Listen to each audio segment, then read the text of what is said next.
पर नंदीग्राम में bulldozer action हुआ है। जलपाईगुड़ी इलाके में ये बुलडोजर एक्शन लिया गया। जलपाई इलाके में एक्शन लिया गया है। अवैध निर्माण को ढहाया गया। हाईकोर्ट के आदेश पर बुलडोजर एक्शन।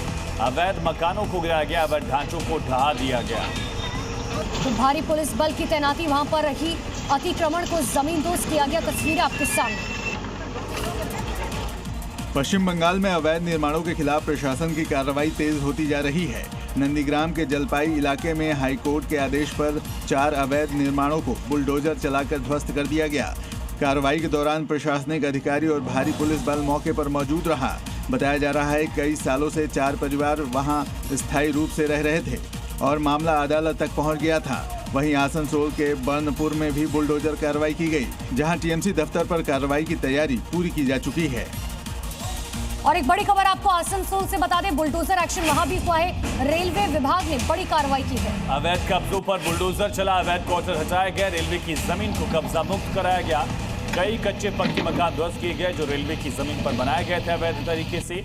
बुलडोजर एक्शन से इलाके में तनाव का माहौल है। तो नंदीग्राम से लेकर आसनसोल तक शुभेंदु अधिकारी का बुलडोजर अब दौड़ रहा है। योगी मॉडल के तहत बुलडोजर है। कोलकाता के तिलजला में अवैध निर्माण के खिलाफ बुलडोजर कार्रवाई की गई। इसके बाद उपद्रव पर भी एक्शन लिया गया।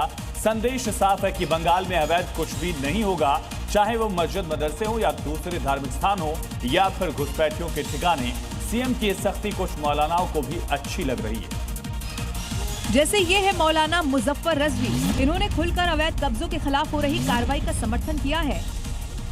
सुर तो बदलना ही था क्योंकि शुभेंदु का विजन बिल्कुल क्लियर है और प्राइमरी एजेंडा तो सेट है ही।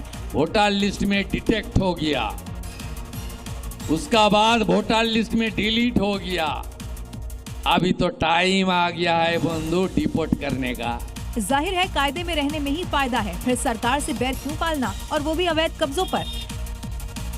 बंगाल में सत्ता बदलने के बाद से जनता ही नहीं, अधिकारी और कर्मचारी भी राहत की सांस ले रखे हैं। कभी अदनी से टीएमसी के वर्कर के सामने डरे सहमे अधिकारियों की आजादी को आसनसोल में महसूस किया गया, जहां नगर निगम ने अपने कम्युनिटी हॉल पर वापस कब्जा किया, जिस पर तृणमूल कांग्रेस के एक पार्षद ने कब्जा जमा रखा था। इस सरकारी संपत्ति को कब्जा मुक्त कराने में नगर निगम को नाकों चने चबाने पड़ गए, लेकिन हवा बदली तो चाबी लौटाना पड़ा, जिसके बाद दलबल के साथ निगम की टीम इस पर कब्जा वापस लेने पहुंची। आरोप तो पहले से ही है, शगुन हॉल को चुनाव प्रचार में इस्तेमाल करने के लग रहे थे। ताला खुलते ही वहां मौजूद सिलाई मशीनों और झंडों ने इसकी पुष्टि कर दी। यहां टीएमसी के झंडे बैनर बनाने का काम चुनाव के दौरान हो रहा था, लेकिन आज ये फिर से नगर निगम को वापस मिल गया है।